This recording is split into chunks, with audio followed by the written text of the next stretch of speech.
आज आम यही क्लास रे आलोक प्रतिफलन और प्रतिसरण ये चैप्टर टाक पढ़ा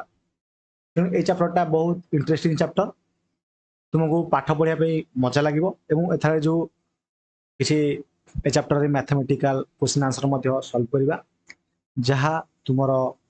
मल्टीपल चॉइस क्वेश्चन तो इम्पोर्टेंट रहा सहित सब्जेक्टिव क्वेश्चन भी इम्पोर्टेंट रहा बोथ ऑब्जेक्टिव और सब्जेक्टिव यह बहुत इम्पोर्टेंट रही मैथमेटिकल क्वेश्चन गुड़ाक पूरा बढ़िया भाव में बुझाई तेणु ये जो आलोकर प्रतिफलन आ प्रतिसरण जो देखुच रिफ्लेक्शन आउ रिफ्लेक्शन तेणु प्रतिफलन माने जोटा रिफ्लेक्शन हो कहूँ कहूँ लाइट रिफ्लेक्शन है प्रतिफलित है कहते ओडिया रिफ्लेक्शन मान से प्रतिसरण तेणु आलोकटा केमी तार प्रतिफलन आउ प्रतिसरण विषय में पूरा बढ़िया भाव में पढ़ा भल भल जिनस तुम ये जाना पाइब तेणु मुझे पूरा बढ़िया भाव में बुझेबी जहाँद्वारा तुम सब जदि किसी चैप्टर जो बुझी न पूरा बढ़िया भाव में बुझीपार देख आम जाने आम पृथ्वी चारिपटे आम विभिन्न प्रकार वस्तु देखुचे ना देखुचे किंतु जदि आम अंधार घर कौन गोटे वस्तु रखीदे ओके अंधार घर तुम से देखिपर ना धर जाऊ गोटे लाइट लगे बोली लाइटा मो देहरे पड़ा लाइटा मो देहरे पड़ा हेतु तुमको मोर फेस एठार तुमको देखागला एवं जदि लाइटा मो देहरे पड़ी न था ताहले मो फेसटा तुमको देखा जाई न था तेणु सबुरी खेल हूँ कौन ना आलोक कारण जदि आम अंधार घरटा जब आम आलोक करदे धर गोटे घर ए घरे वस्तु गोटे रखी ना माउसा रखी लाइट पकेबी जदि मुझे लाइट पकेबी ताहले वस्तुटा देखा लाइट पकेबी वस्तु देखा ना चला ताहले आम क्या जगह वस्तु देखा चाहिए ना सर लाइट जो आलोक जो वस्तु देखा मैं देखिपे जमीक दिन बेले आमको सूर्यालोक आमको देखिए साहय करती जदि साधारण वस्तु पर जब आलोक पड़ो से वस्तु पृष्ठ कौन हम प्रतिफलित हम रिफ्लेक्ट हम रिफ्लेक्ट है आम आखिरी पड़े से आम देखिपे मन है ये कैमेरा अच्छी तेणु लाइटा सेपटे अच्छी लाइटा मो मुहर पड़ा मो मुहर रिफ्लेक्शन है कि कैमेरा को गला लाइट जहाद्वारा तुम्हें मो फेस टा देखिपार बुझीला ओके देख आहरी एक स्वच्छ मध्यम वस्तु को देखिए कारण आलोक यह संचारित हो आम आखि आसे और स्वच्छ मध्यम द्वारा देखिपर ओके जो आम आखि द्वारा तो देखिपे ता सहित धर जो मोटे गोटे काच गोटे काचटा आनी दी पटू जब एपटू आने आपटू देखा कि गोटे मो चषमाटे पिंधि ये स्वच्छ काच जब स्वच्छ काच है जब लाइटा पड़ा ताहले भी से लाइटा से काच मध्य देकी आम आखि को आसो जहाँद्वारा आम देखिपर बुझिल आम आखिरे देखिपर सहित कौन स्वच्छ मध्यम आम वस्तु को देखिपर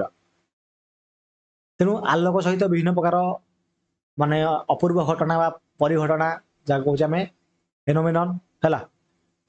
ये वर्ड मन रखा बहुत बढ़िया भाया फेनोमेनन माने अपूर्व घटना परिघटना या विषय आम जाचे जमीक जदि आम दर्पण आगे देखुचे ताले आमर पूरा इमेजटा प्रतिबिंब इमेजटा देखिपे तारा मानकर मिंजी मिंजी आलोक आउ इंद्रधनु 7 वर्ण आम देखिपे बुझिल तेणु ये क्लीयर है किसी डाउट न एवं तुम्हें आउ गए सब भल जिन मन रख जे आलोक आमर सदा बेले सरल रेखा गति करे मुझे जहाँ भी कहूँ पूरा गार मारी मारी पढ़ी मुझे सदा बेले कहे टेक्स्ट बुक पढ़ जहाँद्वारा तुम्हें पूरा 95% रु अधिक मार्क तुम एग्जाम जमी रही मुझे गार मारी मारी देवी जहाँद्वारा तुम्हें एमसी गुड़ाक भी तुम मन है मन है तेणु आम जाचे आलोक केमी गति करे ना सर सरल रेखार आलोकटा गति कर बुझल जदि आलोक पथरे कौन गोटे अस्वच्छ वस्तुटे रखा ताले वस्तुर आकार अनुसार कौन हम ना छाया सृष्टि कर धर जो आलोकटा सियाड़े आसूची ओके आलोकटा सियाड़े आसूची मनकर मुझे बही रखीदेवी ताले बहीटे जब रखीदेवी तो साइड गोटे कौन ना गोटे छाया सृष्टि हम बुझे नहीं धर जाऊ मानकर मुझे गोटे लाइट रखी था एपटे गोटे लाइट रखी मोर जो छाईटा जेहेतु स्वच्छ ना मो छाईटा आसिक एपटे पड़ी था धर जाऊ ये गोटे देख धर जाऊ गोटे गोटे मान गोटे दर्पण आए दर्पण छाड़ दियो देखा गोटे काचटा आए स्वच्छ वस्तुटा आए कि चषमा आए एपटू जो लाइट पकेबी जो लाइटा डायरेक्ट एपट पकेला बेलू पास हो पारुची कि जिते लाइटा पास हो पारनी से कौन हम ना गोटे छाया सृष्टि कर कौन हम ना गोटे छाया सृष्टि कर कौ वस्तु है ना अस्वच्छ वस्तु है मन है जो आम दुईटा एमसीक्यू पढ़ीगले गोटे पढ़ले जे आलोक सरल रेखार गति करे आ सेकेंड पॉइंट आम पढ़ले जे अस्वच्छ जदि आम आलोक पथरे अस्वच्छ वस्तु रखा तेबे से वस्तुर आकार अनुसार गोटे छाई सृष्टि हम बा छाया सृष्टि हम एवं ये जो फेनोमेननटा बा परिघटनाटा आम आलोकर सरल रैखिक गति को आम माने समर्थन करे जहाद्वारा एमती हुए कारण आलोक सदाबले सरल रेखार ही गति करे बुझेगा ना आ मु प्रथम पॉइंट कहले जे आलोक सरल रेखार गति करे सेकेंड पॉइंट कहले जदि आम कौन सी गोटे अस्वच्छ वस्तु को आलोक आगे रखा ताहले तार छाई सृष्टि हम ताने स्वच्छ वस्तु रखिले आलोकटा पास हो पड़े ताने एथर आम जान आलोकटा सरल रेखार गति कर प्रमाण हो गला मन है एवं जो आलोकर आलोकटा जो आसूची तार सरलरेख गति को आम आलोक रश्मि द्वारा सूचित करुचे ऑफ लाइट द्वारा एवं आउ गोटे गोटे भल जिन पढ़ा आम विकिरणन क्या कहुए डिफ्राक्शन विकिरणन क्या कहुए देख जदि गोटे अति क्षुद्र अस्वच्छ वस्तु आलोकर गतिपथ रही तेबे सरलरेखार गति कर आलोक से ही अति क्षुद्र वस्तु पाखरे बांकी जीव यह आलोकर विकिरण कहुए देख जदि मुझे कहली कौन छाई सृष्टि हो अस्वच्छ वस्तु हेले धर गोटे छोट अस्वच्छ वस्तु रखा मान बेसी लाइट आसूँ मुझे जगह मान पेनटा रखीदेवी जब पेनटा रखीदेवी कौन हम ये पेन मध्यम देकी आलोकटा कौन हो सी गति करके पलैब बांकी पलैब मान घर आलोकटा ये आइला है यहाँ सूर्य कि गोटे बल लगे ये आलोकटा एमती आसो है आलोकटा जो एमती आसो मान ये गोटे मुझे वस्तु यहाँ रखी तो वस्तुटा रखी निश्चित भाव ये बंकई पलैब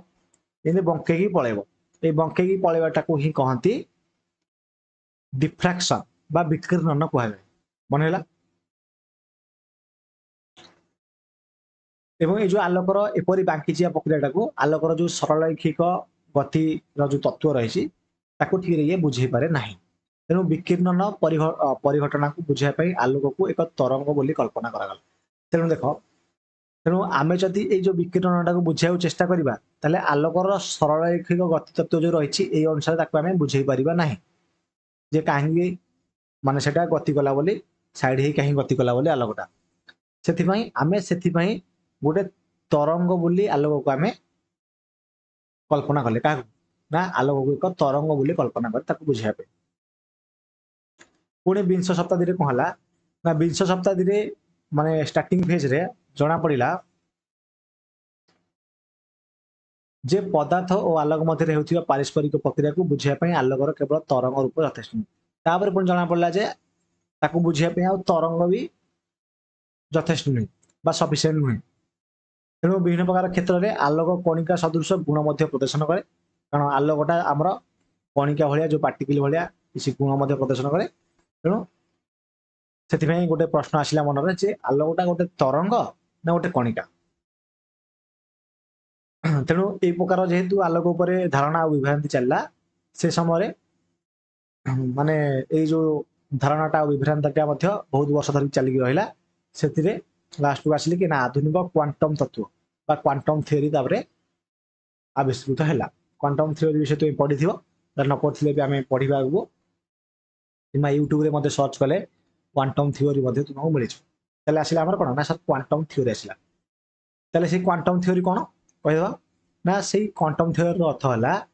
आलोक केवल गोटे तरंग नुह कि गोटे कणिका नुहे आलोक तरंग आ कणिका ये दुईटा गुण प्रदर्शन कर मन है क्वांटम थ्योरी आमको कौन कहला जे आलोकटा गोटे तरंग नुह कि गोटे कणिका नुह आलोक तरंग आ कणिका उभय धर्म प्रदर्शन करे बा उभय गुण प्रदर्शन करे यह द्वैत प्रकृति कहुए डुअल नेचर ऑफ लाइट आलोकर द्वैत प्रकृति बोली कहुए मन है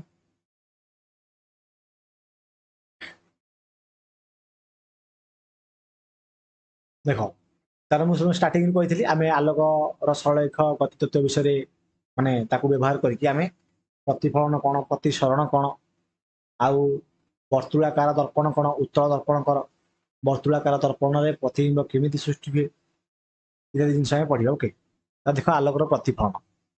हेल्ले आलोकटा कहीं रिफ्लेक्शन हो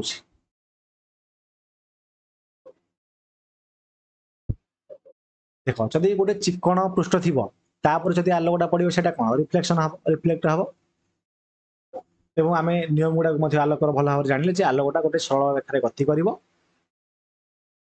आदि कौन स्वच्छ वस्तु थे ताकू अतिक्रम कर पलैब किंतु अस्वच्छ वस्तु थे छाया सृष्टि हम एवं क्षुद्र वस्तु थे से बांके पलैब जहाँ कहते डिफ्राक्शन बा विकीर्णन कहते ये पढ़े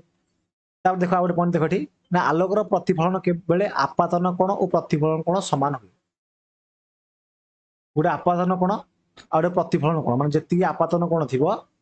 तार प्रतिफलन मान रिफ्लेक्ट हो कोण से कौन हो मैंने सहित सामान हम धर जो देख ये मुझे लाइट छाड़ी ये मानकर जी आंगेल लाइटा पड़ी थी एति आंगेल ही जब मुझे मानकर ठिया जी माने जी आंगेल लाइट पड़ो से आंगेल ही आमको देखा ताने तार जो आपातन कोणटा जी थी तार प्रतिफलन कोणटा से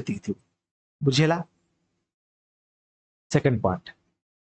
आपादित रश्मि प्रतिफलित रश्मि और आपातन बिंदु रे प्रतिफलन पृष्ठप्रति अंकित लंब गोटे समतल रही है आपादित रश्मि जोड़ा थी प्रतिफलित रश्मि मान आपादित रश्मि एमती आसला पुणी ये टच कला ये मान वस्तुटा ये टच कला ये टच कला जो प्रतिफलित रश्मिटा जीव पुणी सेमती जीव जीव एमती तेणु ये गोटे आपादित रश्मिटा प्रतिफलित रश्मि और आपादित बिंदु रे प्रतिफलन पृष्ठप्रति अंकित लंब गोटे समतल कौन बर हम देख गोटे समतल अच्छे ना लाइटा एमती आसला ये लाइट आमती आसला पुणी ये लाइट एमती जीव से गोटे समतल रही माने गोटे सरलरेखा रही ना ना रही तेणु ये जिनसा कहगला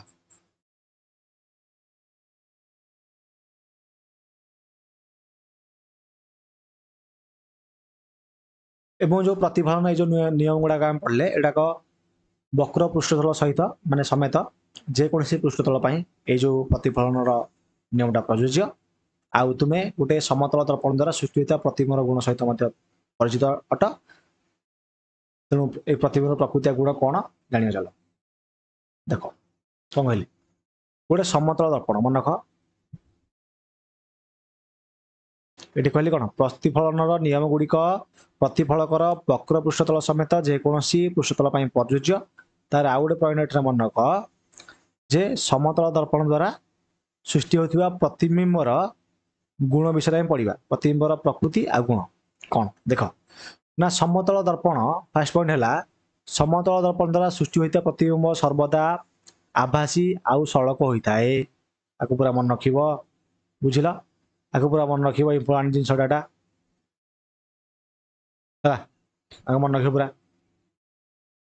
तापर ये प्रतिबिंबर आकारटा वस्तुर आकार सहित सामान होता है गोटे गोटे पॉइंट बुझे भल देख समतल दर्पणटा ता द्वारा जो प्रतिबिंबटा सृष्टि हम से सदा आभासी हम सड़क होता पूरा सीधा थी आउ तार जो प्रतिबिंबटा आकार वस्तुर आकार सहित सामान हम प्रतिबिंबर आकारटा वस्तुर आकार सहित सामान हम धर समतल दर्पण मैं दर्पण गुड़ा है ये दर्पण मान मो मुह को देखी मोर मुहटा जेड़िकिटे जदि गोटे समतल दर्पण समतल दर्पण जो पूरा सीधा अच्छी मो मुहटा कौन हम पूरा मु जेड़िकिटे मोर मुह से ही देखा बुझेगा कौन समतल दर्पण एवं समतल दर्पण सम्मुख में वस्तु जी दूर थाए तार प्रतिबिंब दर्पण में पछपटे से दूर थाए देख ये पॉइंट गुड़ा मन रखा बहुत इंपोर्टेंट बुझल मुझे तुमको कहली समतल दर्पण द्वारा जहाँ भी प्रतिबिंब सृष्टि होता आभासी और सड़क मान पूरा सीधा थी एवं प्रतिबिंबर आकार वस्तुर आकार प्रतिबिंबर आकार पूरा सामान तापर धर जाऊ मु दर्पणटा ये रखिली यू जी डिस्टेंस रे मु थी ये जो प्रतिबिंब भितर ये भितर से डिस्टेंस किए थी ये ना से वस्तुटा थी धर मु एति दूर अच्छी मान दर्पणटा को ये रखिली यू ये जाए कि देख ये पेनटा रखिले ये दर्पण रखिले ये ये पेन रु दर्पण जी दूर ये प्रतिबिंब से दर्पण ठार से पेनटा से दूर थी बुझल ओके एवं प्रतिबिंबर पार्श्वटा उल्टा होता है यहाँ बहुत इंपोर्टां पॉइंट मन रखा पार्श्वटा उल्टा माने देख मुझे दर्पण देखिली दर्पण देखिले मोर लेफ्ट हैंड ना लेफ्ट हैंडटा राइट हैंड देखिए देख लेफ्ट हैंडटा राइट हैंड देखिए तापरे लेफ्ट हैंडटा आमर राइट हैंड देखिए तापरे जो राइट हैंडटा मन रख राइट हैंडटा कौन आमर लेफ्ट हैंड देखिए कौन है ओके देखो नेक्स्ट आप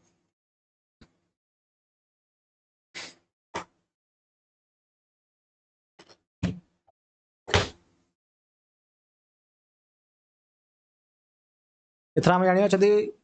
जो प्रतिफलनटा तार पृष्ठटा समतल न होगी मानकर वक्र होता है मानकर समतल हो नथिबो एमिति हेतिबो कि एमिति हेतिबो जदि वक्र होइथिबो बुझिला एमिति टिके हेतिबो कि एमिति हेतिबो ताले सेटा कोन हो देखिबा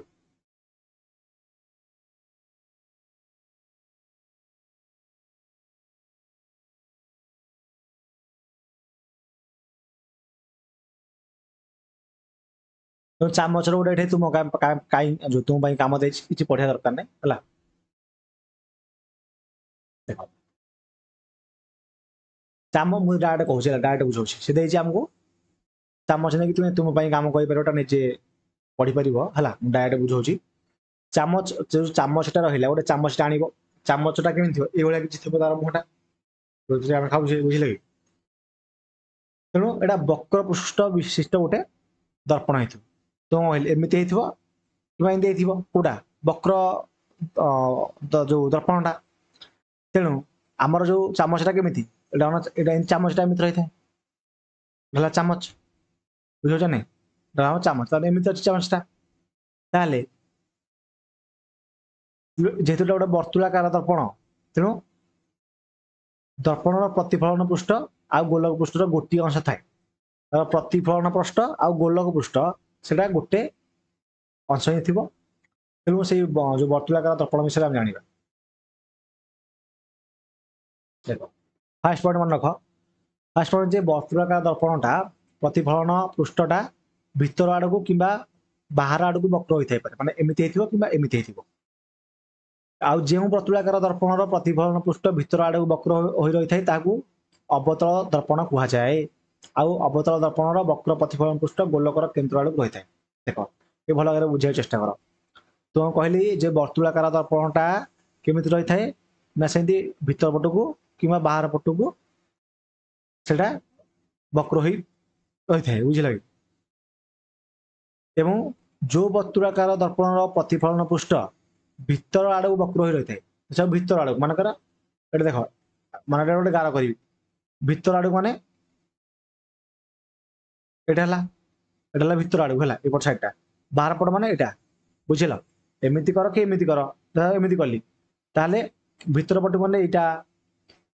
बाहर पट माने एपट साइडटा बुझल एटा बाहर पट साइड आ एटा भीतर पट साइड ओके बुझला ती ना कलर दे डाटा दुईटा कलर बुझे दूसरी देख मनकर एमती कली एमती कली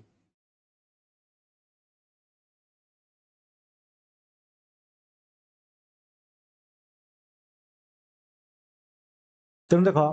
एठारे जोड़ा ग्रीन कलर माने कि सेटा बाहर पट्टा बाहर पट को वक्र आ जोटा ये कर ये कलर को कलर ब्लू कलर सेटा भीतर पट को वक्र है ये आम देला जोटा भीतर आड़ को वक्र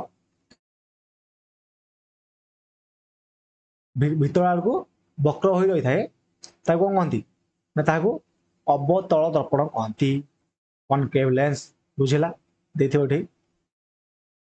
हला ना भूल कर देख भीतर आड़ जोटा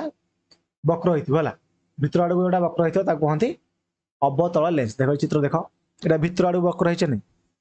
ଭିତର ଆଡକୁ ବକ୍ର ହେଇଛି ଯୋଉଟା ଭିତର ଆଡକୁ ବକ୍ର ହେଇଥିବ ସେଟା ଅବତଳ ଦର୍ପଣ ଆଉ ଯୋଉଟା ବାହାର ଆଡକୁ ହେଇଥିବ ତାକୁ ଉତ୍ତଳ ଦର୍ପଣ କହନ୍ତି ଓକେ ତାପରେ ଦେଲା ଯେ ଅବତଳ ଦର୍ପଣ ଯୋଉ ରହିଲା ତାର ବକ୍ର ପ୍ରତିଫଳନ ପୃଷ୍ଠ ଗୋଲକର କେନ୍ଦ୍ର ଆଡକୁ ରହିଥାଏ ଯୋଉ ଗୋଲକଟା ରହିବ ଗୋଲକର କେନ୍ଦ୍ର ଆଡକୁ ତାର କଣ ରହିବ ନା ଯୋଉ ବକ୍ର ପ୍ରତିଫଳନ ପୃଷ୍ଠଟା ରହିବ ଏବେ ଆଉ ଗୋଟେ ମନେ ରଖ ଯୋଉ ବର୍ତ୍ତୁଳାକାର ଦର୍ପଣର ପ୍ରତିଫଳନ ପୃଷ୍ଠ ଯୋଉଠି ପ୍ରତିଫଳନ ହବ ଯଦି ସେଟା ବାହାର ଆଡକୁ ଥାଏ ତାକୁ ଉତ୍ତଳ ଦର୍ପଣ କୁହାଯାଏ ଯେମିତି ଏଟା ପ୍ରତିଫଳନ ପୃଷ୍ଠ ବାହାର ଆଡକୁ ଅଛି ଦେଖିପାରୁଥିବ ହେଲା ଏଟା ହେଲା ଉତ୍ତଳ ଦର୍ପଣ ଓକେ ବାହାର ଆଡକୁ ଥିଲେ ଉତ୍ତଳ ଭିତର ଆଡକୁ ଥିଲେ ଅବତଳ ଏତିକି ବୁଝିଲ ଆଉ ଉତ୍ତଳ ଦର୍ପଣର ବକ୍ର ପ୍ରତିଫଳନ ପୃଷ୍ଠ ଗୋଲକର କେନ୍ଦ୍ରର ବିପରୀତ ଦିଗରେ ଥାଏ ଗୋଲକର ଯୋଉ କେନ୍ଦ୍ର ତାର ବିପରୀତ ପୃଷ୍ଠରେ ସେଟା ରହିବ କଣ ନା ପ୍ରତିଫଳନ ପୃଷ୍ଠଟା ଆମେ ଚିତ୍ର ଦେଖ ଦିଆଯାଇଛି ହେଲା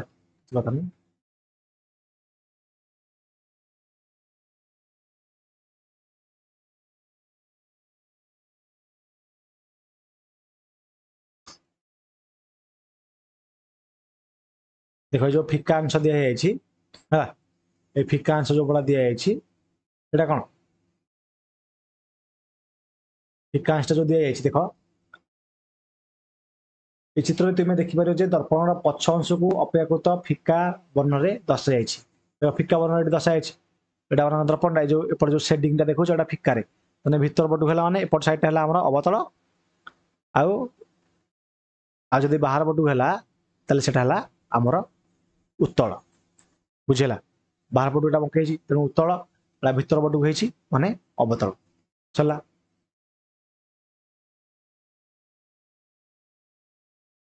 ଆମେ ଜାଣିଲେ ଯେ ଚାମଚ ଯୋଉ ନେଇଥିଲେ ଆମେ ଚାମଚର ଭିତର ପଟର ଆକୃତି କଣ ନା ଅବତଳ ଦର୍ପଣର ପ୍ରତିଫଳନ ପୃଷ୍ଠ ପରି ହୋଇଥାଏ ଅବତଳ ଦର୍ପଣର ଭିତରଟା କଣ ହେଇଥାଏ ଭିତରଟା ବଙ୍କେଇ ଥାଏ ତେଣୁ ଚାମଚର ବାହାର ପୃଷ୍ଠର ଆକୃତି ଉତ୍ତଳ ଦର୍ପଣର ପ୍ରତିଫଳନ ପୃଷ୍ଠ ହେଇଥାଏ ତାମାନେ ଚାମଚ ଯୋଉ ନବା ଏପଟା ହଉଛି ଉତ୍ତଳ ଦର୍ପଣ ଆଉ ଏପଟା ହେଲା ଅବତଳ ଦର୍ପଣ ଏଟା ଚାମଚ ନମ୍ବର ଏଟା ହେଲା ଅବତଳ ଏପଟା ହେଲା ଉତ୍ତଳ ମନେ ହେଲା ମନେ ରଖ ଏଇ ଯୋଉ ଦେଖାଯାଉଛି ସେଟା ହେଲା ଉତ୍ତଳ ଚାମଚ ମାନଙ୍କର ଏଟା ହଉଛି ଉତ୍ତଳ ଆଉ ଏଟା ହଉଛି ଅବତଳ ଓକେ ଏବେ ଆମେ ବର୍ତ୍ତୁଳାକାର ଦର୍ପଣ ସମ୍ପର୍କରେ ବ୍ୟବହୃତ କେତେକ ବୈଷୟିକ ଶବ୍ଦ ବିଷୟରେ ଆମେ ପଢିବା ଏହି ଟର୍ମ ବିଷୟରେ ପଢିବା ଦେଖ ନା ବର୍ତ୍ତୁଳାକାର ଦର୍ପଣର ବକ୍ର ପ୍ରତିଫଳନ ପୃଷ୍ଠର ମଧ୍ୟ ବିନ୍ଦୁକୁ ପୋଲ କୁହାଯାଏ ବର୍ତ୍ତୁଳାକାର ଦର୍ପଣ ଯୋଉ ଥିବ ଆଇଦର ଏମିତି ରହୁ କି ଏମିତି ରହୁ ବକ୍ର ପ୍ରତିଫଳନ ପୃଷ୍ଠର ମଧ୍ୟବିନ୍ଦୁକୁ ପୋଲ କୁହାଯାଏ ଏଠି ଗୋଟେ ମଧ୍ୟବିନ୍ଦୁ ଆଙ୍କିବା ଏଇଠି ହେଲା ତ ମଧ୍ୟବିନ୍ଦୁକୁ ପୋଲ ବୋଲି କୁହାଯାଏ ହେଲା ଚିତ୍ର ମଧ୍ୟ ଦେଇଥିବ ଦେଖ ହେଲା ଏଠି ପି ପୋଲ ମନେ ହେଲା ତାକୁ ପୋଲ ବୋଲି କୁହାଯାଏ ଏବଂ ଏହାକୁ ପି ଅକ୍ଷର ଦ୍ୱାରା ସୂଚିତ କରାଯାଏ ତାପରେ ମଧ୍ୟବିନ୍ଦୁଟାକୁ ଆମେ ପି ଦ୍ୱାରା ସୂଚିତ କରିବା ଯାହାକୁ କହନ୍ତି ଆମେ ପୋଲ କହୁଛେ ମନେ ହେଲା ଓକେ ଫାଷ୍ଟ ପଏଣ୍ଟ ସଇଲା ଏଟା ତାପରେ ବର୍ତ୍ତୁଳାକାର ଦର୍ପଣର ପ୍ରତିଫଳନ ପୃଷ୍ଠ ଗୋଲକ ପୃଷ୍ଠର ଏକ ଅଂଶ ଅଟେ ଯୋଉ ବର୍ତ୍ତୁଳାକାର ଦର୍ପଣଟା ଥିବ ସେଟା ପ୍ରତିଫଳନ ପୃଷ୍ଠ ଗୋଲକର ଗୋଟେ ଅଂଶ ଅଟେ ଏବଂ ବର୍ତ୍ତୁଳାକାର ଦର୍ପଣ ଯେଉଁ ଗୋଲକର ଅଂଶ ହୋଇଥାଏ ସେହି ଗୋଲକର କେନ୍ଦ୍ରକୁ ବର୍ତ୍ତୁଳାକାର ଦର୍ପଣର ବକ୍ରତା କେନ୍ଦ୍ର କୁହାଯାଏ ଏହାକୁ ସି ଅକ୍ଷର ଦ୍ୱାରା ଚିହ୍ନିତ କରାଯାଏ ଏହାକୁ ଟିକେ ଭଲ ଭାବରେ ବୁଝ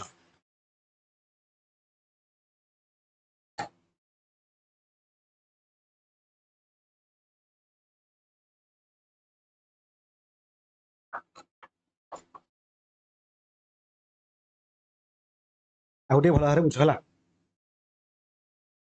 କଣ କହିଲି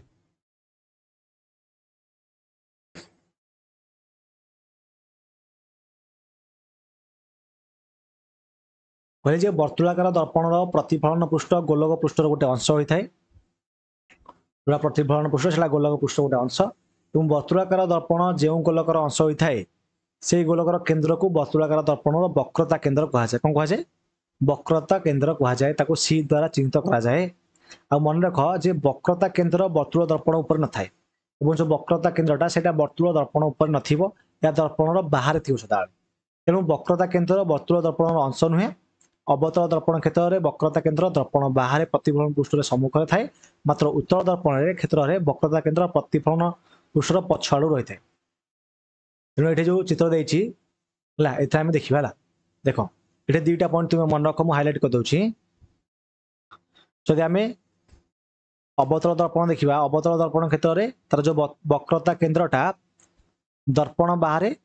प्रतिफलन पृष्ठर सम्मुख थी, जोटा प्रतिफलन पृष्ठ धरा जाऊ एपटे प्रतिफलन हो तार सम्मुख थी कौटे अवतल दर्पण में। आ उत्तल दर्पण एपटे एपटे जेहेतु ये हूँ कौन प्रतिफलन हो आर पृष्ठर पछ आड़ू थाए, यहाँ माने निश्चित भाव में एपटू रहा बुझला, आर पछ आड़ू रहे उत्तल दर्पण क्षेत्र में वक्रता केन्द्र दर्पण प्रतिफलन पृष्ठर पछ आड़ू पछ आड़ू रही ना उत्तल दर्पण में, किंतु अवतल दर्पण में तार सामने मन है जमी देख ये यहाँ गोटे अवतल दर्पण एमती चित्रटा है तेणु ये अच्छे सी ये सी रहा ये पोल रही ठीक सेमती आम जब उत्तल दर्पण कर उत्तल दर्पण एमती पट साइडटा ये उत्तल हम ये जब तार पी है ताने आर सामने यहाँ आर विपरीत विपरीत कौटा ना एपटा हम एपटा हम तार कौन ना सी हम सी माने वक्रता केन्द्र ना कौन करे सेंटर, हाँ वक्रता केन्द्र सेंटर ऑफ कर्वेचर वक्रता केन्द्र मन रख ओडिया मन रख वक्रता केन्द्र आटा पोल मन रखी दिला दुईटा आम जान पोल गोटे आ वक्रता केन्द्र जानले बुझला। आउ थे कौन जदि अवतल दर्पण कोटा यहाँ अवतल दर्पण सामने रही सीटा मझे रहा पीटा सैला यहाँ अवतल। जब आम उत्तल दर्पण देखा उत्तल दर्पणटा किसी भाया आर सामनाटा कोटा एपटा एपटे प्रतिबिंब सृष्टि हम यहाँ हूँ पी पोल यहाँ मध्यबिंदु एपटे प्रतिबिंब सृष्टि हम किंतु आर विपरीत विपरीत माने एपटे एपट रहा आमर सीटा माने वक्रता केन्द्रटा मन है ओके। देख गोटे नॉर्मल जिन तुमको कहूँ आहरी भल भाव बुझे गोटे वृत्तटे यहाँ वृत्तर केन्द्र सदा कौन मझे रझे रहे ना जो पटू से बुलूची मझे रहा निश्चित भाव में आपको बुलेबी एपट साइड रोचे तेणु ये रहा केन्द्रटा कौटे आगे रहा सामने रहा आपको जब मुझे बुलेबी आ डाण पट मैंने ये बुझला तो नॉर्मल जिनसटा बहुत ही जिनसटा है किंतु प्रतिफलन सृष्टि हम कौटे एपट सृष्टि हम बुझल ओके।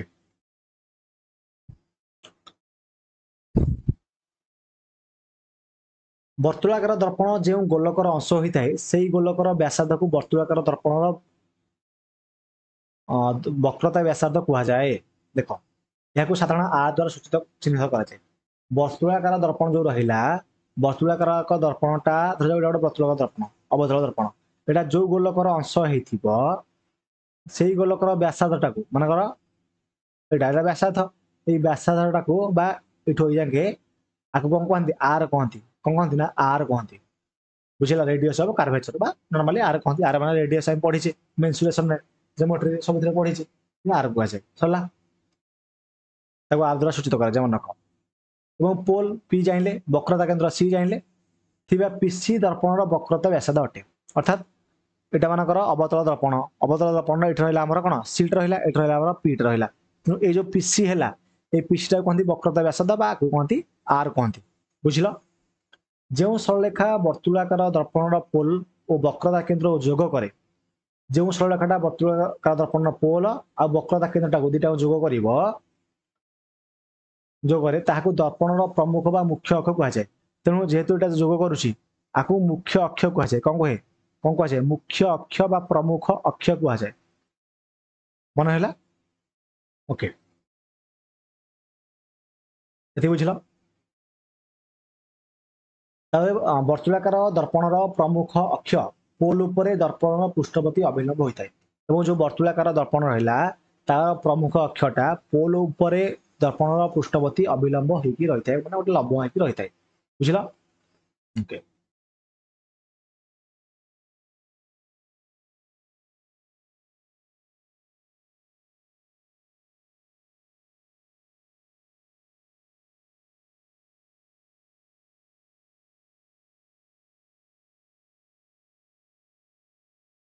तेणु ऐसा गोटे भल जिन तुम भाई कमटा में देखिए है तुम कौन कर सूर्य को केवे सीधा देखिए ना सूर्य को सीधा देखिले कौन हम एपरिक दर्पण रू प्रतिफलित सूर्यालोक को सीधा सड़क देखिए ना कि आखि उपर पकेब ना से सूर्य को डायरेक्ट देखुच कि ଧର କୌଣସି ଦର୍ପଣ ଦ୍ୱାରା ରିଫ୍ଲେକ୍ସନ କରିକି ପକଉଛ ତାହେଲେ ସେଇଟା କ'ଣ ହବ ତୁମ ଆଖି ଉପରେ ତୁମ ଆଖିର ସେଇଟା କ୍ଷତି କରିଦେବ କୋଉଟା ସୂର୍ଯ୍ୟଙ୍କର ରଶ୍ମିଟା। ତୁମେ ଗୋଟେ ଦର୍ପଣ ଧରିବ ହାତରେ ତାର ପ୍ରତିଫଳନ ପୃଷ୍ଠଟାକୁ କ'ଣ ନା ସୂର୍ଯ୍ୟଙ୍କ ଆଡ଼କୁ ରଖିବ ଏବଂ ଦର୍ପଣକୁ ଏପରି ଧର ଯେ ସେଥିରୁ ପ୍ରତିଫଳିତ ହେଉଥିବା ରଶ୍ମିଟା ବା ଯେଉଁ ପ୍ରତିଫଳିତ ହେଉଥିବା ସୂର୍ଯ୍ୟାଲୋକ ଦର୍ପଣ ନିକଟରେ ଥିବା ଏକ କାଗଜ ଫର୍ଦ୍ଦ ଉପରେ ପଡ଼ିବ। ଆଉ କାଗଜ ଫର୍ଦ୍ଦଟାକୁ ଟିକେ ଆଗ ପଛ କରିକି ଏପରି ଏକ ସ୍ଥିତି ରଖ ଯେମିତି କାଗଜ ଉପରେ ଏକ ତୀକ୍ଷ୍ଣ ଉଜ୍ଜଳ ଆଲୋକ ବିନ୍ଦୁ ଦେଖାଯିବ। ହଲଚଲ ନକରି ଦର୍ପଣ ଓ କାଗଜର କିଛି ସମୟ ପାଇଁ ସ୍ଥିତି କର କନକ୍ଚ ଦେଖ। ତୁମେ ଜାଣିଥିବ ଯବ କାଚ ବିଷୟରେ ପଡ଼ିଥିବ ହେଲା। ଗୋଟେ କାଚ ଯବ କାଚ ଟାଣ କି ଗୋଟେ ଦର୍ପଣ ଟାଣ ତୁମେ ଯାହା ଟାଣ ଆଣିଲ ଆଣିକି ଗୋଟେ କାଗଜ ଉପରକୁ ସେ ଦର୍ପଣରୁ ପକେଇବ। ଧରାଯାଉ ଏଠି ଫୋକସ୍ କଲ ଗୋଟେ ବିନ୍ଦୁ କରି ଫୋକସ୍ କଲ ହେଲା। ଯଦି ଏଇ ବିନ୍ଦୁକୁ ତୁମେ ଫୋକସ୍ କଲ ସୂର୍ଯ୍ୟାଲୋକ ଆଣିକି ଧରାଯାଉ ଏପଟେ ସୂର୍ଯ୍ୟାଲୋକ ପଡ଼ୁଛନ୍ତି ହେଲା। ତୁମେ ରଶ୍ମିଟା ଏମିତି ଆସିଲା ତୁମେ ଫୋକସ୍ କଲ ଏଠି ତେଣୁ ରଶ୍ମିଟା ଯାଇକି ଏଇଠି ଆସିକି ପଡ଼ିଲା। ଯେତେବେଳେ ରଶ୍ମିଟା ଏଠି ଯାଇକି ଏମିତି ପଡ଼ିଲା ରଶ୍ମିଟା ଗୋଟେ ଫୋକସ୍ରେ ଯାଇକି ଏଠି ଯେତେବେଳେ ପଡ଼ିଲା ଦେଖିବ କିଛି ସମୟ ରଖିଲା ପରେ ସେ କାଗଜଟା କ'ଣ ହେଇଯିବ ଜଳିଯିବ। ସେ କାଗଜଟା ଜଳିଯିବ। ତାହେଲେ ଏଥିରୁ କ'ଣ ଶିଖିଲ ତୁମେ କାଗଜ ଜଳିଯିବ ନା କାଗଜଟା ଜଳିଯିବ ବା ପୋଡ଼ିବାକୁ ଆରମ୍ଭ କରିବ ଏବଂ କିଛି ସମୟ ପରେ ସେଟା ମଧ୍ୟ ଜଳିଯିବ। ତାହେଲେ କାହିଁକି ଜଳିଲା କାଗଜଟା ନା ସୂର୍ଯ୍ୟରୁ ଆଲୋକ ବର୍ତ୍ତୁଳାକାର ଦର୍ପଣ ଦ୍ୱାରା କେନ୍ଦ୍ରୀଭୂତ ବା ଅଭିସାରିତ ହୋଇ କାଗଜ ଉପରେ ଏକ ତୀକ୍ଷ୍ଣ ଉଜ୍ଜଳ ବିନ୍ଦୁ ରୂପେ ପଡ଼ିଲା। ତାମାନେ ସେଟା ଗୋଟେ ଅବତଳ ଦର୍ପଣ ହେଲା। ଅବତଳ ନୁହଁରେ ବର୍ତ୍ତୁଳାକାର ଦର୍ପଣ ହେଲା। ଗୋଟେ ବର୍ତ୍ତୁଳାକାର ଦର୍ପଣ ସେ ଯୋଉ ବର୍ତ୍ତୁଳାକାର ଦର୍ପଣ ରହିଲା କୋଉଟା ନା ବର୍ତ୍ତୁଳାକାର ଦର୍ପଣ ସେଇ ଗୋଟେ ତୀକ୍ଷ୍ଣ ବିନ୍ଦୁ ହେଇକି ପଇଲା। ତୀକ୍ଷ୍ଣ ବିନ୍ଦୁ ହେଇକି ପଡ଼ିବା ଦ୍ୱାରା ସେଇଟା କ'ଣ ହେଲା ଏଠି ଆମର କାଗଜଟା ତାରେ ନିଆଁ ଲାଗିଗଲା ବା ଜଳିଗଲା। ତେଣୁ ଏହି ଯୋଉ ଉଜ୍ଜଳ ବିନ୍ଦୁଟା ଆମର ସୃଷ୍ଟି ହେଲା ଏଇଠି ଏଇ ଉଜ୍ଜଳ ବିନ୍ଦୁଟା ହେଉଛି କାଗଜ ଉପରେ ସୂର୍ଯ୍ୟର ଗୋଟେ ପ୍ରତିବିମ୍ବ। କାଗଜ ଉପରେ ସୂର୍ଯ୍ୟଙ୍କର ଗୋଟେ କ'ଣ ନା ପ୍ରତିବିମ୍ବ। ତେଣୁ ଏହା ଛଡ଼ା ଏହି ଉଜ୍ଜଳ ବିନ୍ଦୁ ହେଉଛି ଅବତଳ ଦର୍ପଣର ଫୋକସ୍। ତେଣୁ ଏଇ ଯୋଉ ଉଜ୍ଜଳ ବିନ୍ଦୁଟା ହେଲା ସେଟା ଗୋଟେ ଅବତଳ ଦର୍ପଣର ଫୋକସ୍। ତାମାନେ ଯୋଉ ଦର୍ପଣଟା ନେଇଥିଲେ ସେଟା କୋଉ ଦର୍ପଣ ନା ଅବତଳ ଦର୍ପଣ। ଆଗକୁ ପଢ଼ିବା ଅବତଳ ଦର୍ପଣ କୋଉଠି ବ୍ୟବହାର କରାଯାଏ ଉତ୍ତଳ ଦର୍ପଣ କୋଉଠି ବ୍ୟବହାର କରାଯାଏ। ତେଣୁ ଅବତଳ ଦର୍ପଣର ଫୋକସ୍ଟା କୋଉଠି କଲେ ନା ସେ ବିନ୍ଦୁ ଉପରେ କଲେ। ସେଇ ବିନ୍ଦୁଟାକୁ ଯୋଉ କଲେ ସେଇ ବିନ୍ଦୁଟାରେ ପ୍ରତିବିମ୍ବଟା ସୃଷ୍ଟି ହେଇକି ସେଇ ବିନ୍ଦୁଟା ଲାଷ୍ଟକୁ କ'ଣ ହେଲା ଧୀରେ ଧୀରେ ଧୂଆଁ ମାରି ତାର ନିଆଁରେ ମାନେ ନିଆଁ ହେଇଗଲା ବା ଜଳିଗଲା। ଯେହେତୁ ଆମେ ସୂର୍ଯ୍ୟକିରଣଟାକୁ ଗୋଟେ ଜାଗାରେ କେନ୍ଦ୍ରୀଭୂତ କରିଦେଲେ ସେଥିପାଇଁ କାଗଜଟା କ'ଣ ହେଲା ନା ଜଳିଗଲା। ତେଣୁ କାଗଜ ଉପରେ ଫୋକସ୍ ବିନ୍ଦୁରେ ସୃଷ୍ଟି ହୋଇଥିବା ପ୍ରତିବିମ୍ବ ଓ ଦର୍ପଣ ମଧ୍ୟରେ ରହିଥିବା ଦୂରତା ହିଁ ଦର୍ପଣର ସନ୍ନିକଟ ଫୋକସ୍ ଦୂରତା। ତେଣୁ କାଗଜ ଉପରେ ଫୋକସ୍ ବିନ୍ଦୁରେ କାଗଜ ବିନ୍ଦୁରେ ଏଇଟା ଫୋକସ୍ ବିନ୍ଦୁ। এই যে ফোকস বিন্দু এটি দেখুছ এই ফোকস বিন্দু যে প্রতিবিম্ব সৃষ্টি হয়েছি আউ দর্পণ মধ্যে মানে এটা দর্পণটা এই দর্পণ মধ্যে যে ডিস্টান্সটা এই ডিস্টান্সটা হচ্ছে গোটে আপ্রক্সিমেট ফোকস দূরতা কুহতি কোণ আপ্রক্সিমেট ফোকস দূরতা। এটা হচ্ছে গোটে আপ্রক্সিমেট ফোকস দূরতা মনে হলা। তেমন রশ্মি চিত্র সাহায্যে আমি এখন বুঝাইବାକୁ চেষ্টা করিয়া। দেখ অবতল দর্পণ মনেকর এটা হল এবি দেখ এটি মু ডাইরেক্ট বুঝাচ্ছি তুমি প্রথমে এটা দেখ মুখ্য অক্ষ সহ সমান্তর রয়েছে অনেক গুড়িয়ে আলোক রশ্মি অবতল দর্পণ উপরে পড়ুছি। দেখ আলোক রশ্মি আসিলা এঠু আলোক রশ্মি আসিকি এটি কଣ ହେଲା অবতল দর্পণ উপরে পড়লা। এই যে গার গুড়াক হয়েছি এটা রশ্মি হল আলোক দর্পণ উপরে পড়লা। যেতে আলোক দর্পণ উপরে পড়ব সেটা কଣ হব না প্রতিফলিত রশ্মি গুড়াক লক্ষ্য কর। তারপরে প্রতিফলিত কଣ ହେଲା দেখ এটি যেহেতু এটা গোটে অবতল দর্পণ এটা কোন দর্পণ না স্যার অবতল দর্পণ গোটে অবতল দর্পণ যেহেতু এটা অবতল দর্পণ এটি যে রশ্মিটা পড়লা মনে রখ এটা লেভেল দেখ এটি রশ্মি আসিলা এমনি আসিকি এটা ইয়াড়ে আসছি এটা এমনি আসিকি ইয়াড়ে আইলা তাহলে এটা এমনি আসিছি সিধা পড়াইছি তারপরে এটা এমনি আসিকি এমনি গলা ଆଉ ଏଇଟା ଏମିତି ଆସିକି ଏମିତି ଗଲା ବୁଝିଲା। ଆଉ ଏଇଟା ଏମିତି ଆସିକି ଏମିତି ଆଇଛି ତ ଇଆଡ଼େ ଏଇଟା ଏମିତି ଇଆଡ଼େ ଆଇଛି ବୁଝିଲା। ତାମାନେ ଏଇଟା ଇଆଡ଼ୁ ସୂର୍ଯ୍ୟାଲୋକ ମାନଙ୍କର ପଇଲା ଏଇଟା ହେଉଛି ଗୋଟେ ଅବତଳ ଦର୍ପଣ ତାର ରଶ୍ମି ଏମିତି ଆସିକି ଏମିତି ଆଇଛି ତାର ଏଇଟା ଏମିତି ସିଧା ପଳେଇଛି ଆଉ ଏମିତି ଯାଇକି ଏମିତି ଯାଇଛି ବୁଝିଛ ନାଇଁ। ତେଣୁ ବାଙ୍କି ହେଇଛି ସବୁ। ତେଣୁ ପ୍ରତିଫଳିତ ରଶ୍ମି ଗୁଡ଼ିକୁ ଲକ୍ଷ୍ୟ କର ସେଗୁଡ଼ିକ ମୁଖ୍ୟ ଅକ୍ଷ ଉପରେ ଗୋଟିଏ ବିନ୍ଦୁରେ ମିଳିତ ହୋଇଛନ୍ତି। को परस्पर छेद करुछंदी एही बिंदु को अवतल दर्पण रे मुख्य फोकस कहा जाए तले अवतल दर्पण रे ताकू से जो बिंदुटा को मुख्य फोकस कहा जिवो तमे देखो एठा जो देखिबा हम ए जो चित्रटा देखो कि ए जो चित्रटा म कहली ए चित्र रे एठी सूर्यालोक आसिला एमिति आसे कि एपड़ देखि आसिला त माने एठोटे बिंदु सृष्टि हला एटा सीधा पड़ला एटा एमिति आसी कि एमिति गला ए बिंदु देई गला त माने एमाने समस्त गोटे बिंदु रे मिलित हले ना नहीं ए चित्र भी देखो ए चित्र रे समस्त आसी एठोटे बिंदु रे एठी मिलित हले त माने ए जो बिंदु रे मिलित हले ए बिंदुटा को कहंती कोन ना फोकस कहंती कोन कहंती रे फोकस कहंती बुझिला कोन कहै ताको ना प्रिंसिपल फोकस कह जाय ओके प्रिंसिपल फोकस कह जाय गोटे मिनट रुह मुझे चार्ज बसे दिए हाँ स्विच ऑफ तो दे लैपटॉप स्विच ऑफ हो तो क्लास करी होन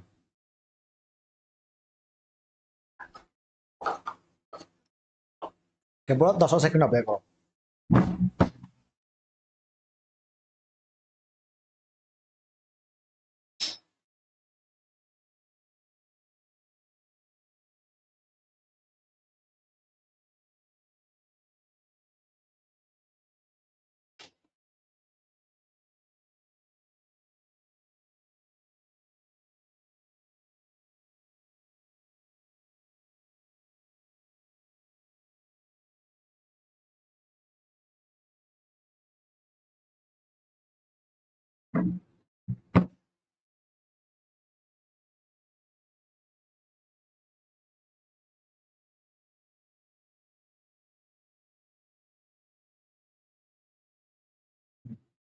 ready ओके रेडी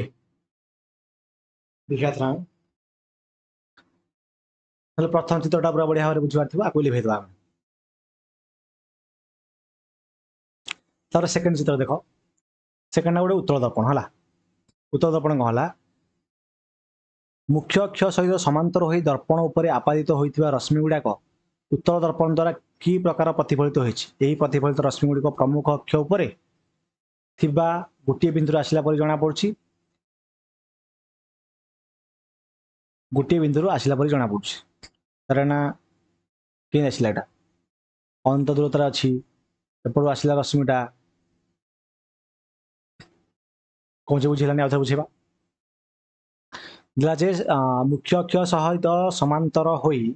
दर्पण उपरे आपादित होइतिबा रश्मि गुडिक उत्तल दर्पण द्वारा की प्रकार प्रतिफलित होउछि एही प्रतिफलित रश्मि गुडिक प्रमुख अक्ष उपरे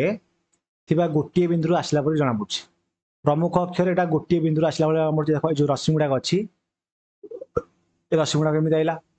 हला तने ए जो बिंदु रहिछि ए फोकस सृष्टि हला ए माने एंती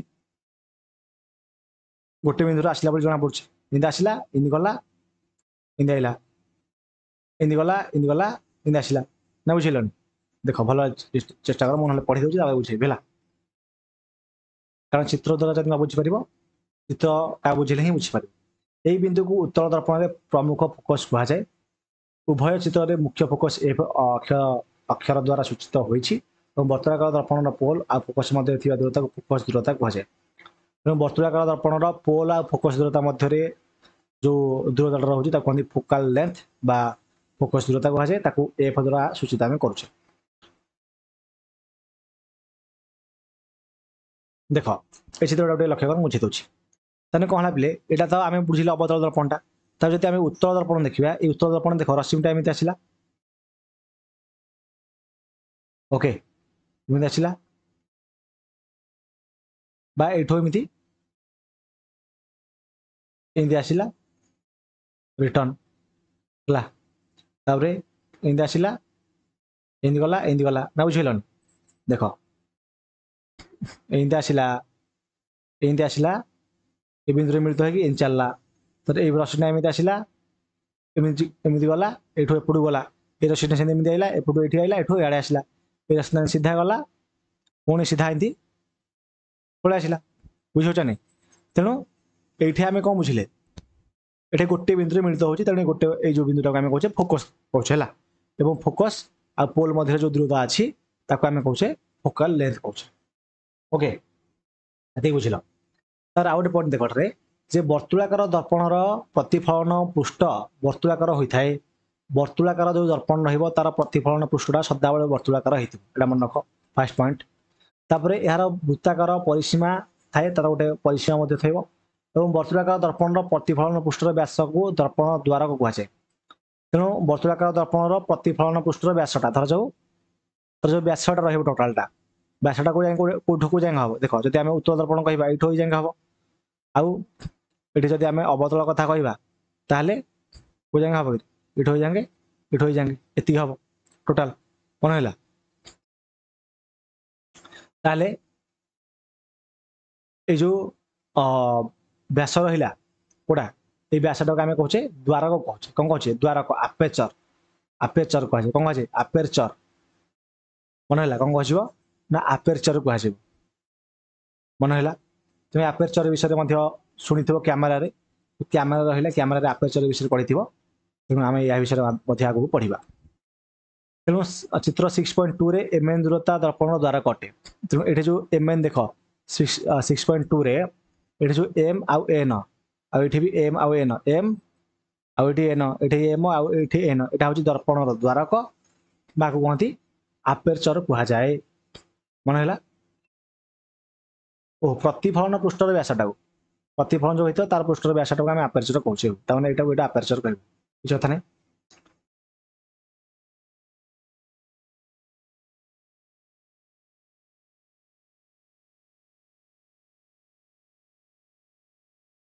आम आलोचन वर्तुल दर्पण द्वारक वक्रता व्यास बहुत कम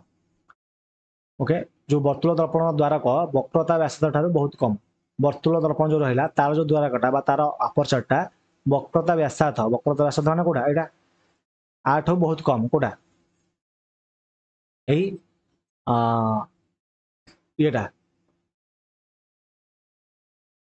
वक्रता व्यासार्थ आर और फोकस दूरता ए मध्य किसी संपर्क अच्छी कि एक क्षुद्र द्वारक विशिष्ट वर्तुलाकार दर्पण में वक्रता व्यासार्थ यार फोकस दूरता 2 गुण अटे ताने ये मुझे कह रहा है ये आर इक्वल 2f मान कौन सर फोकस दूरता 2f मान फोकस दूरता एफ मान फोकस दूरता आर मान ये वक्रता व्यासार्थ ताने वक्रता व्यासार्थटा ये फोकस दूरतार 2 गुण हम ताने जदि आम वक्रता व्यासार्थटा बाहर करवा जो एति हूँ व्यासार्थ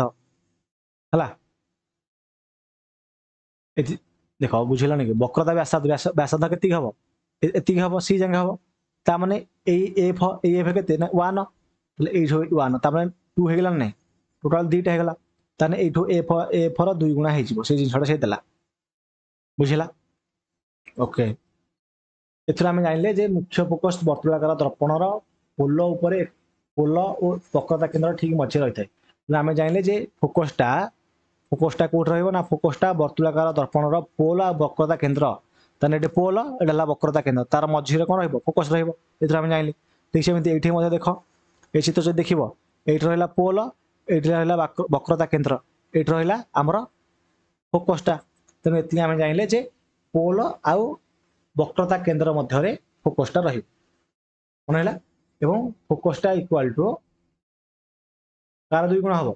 ना सर जो रेडियसटा इक्वाल टू फोकस 2 गुणा हम ये सूत्रटा मन रखि दियो समस्ते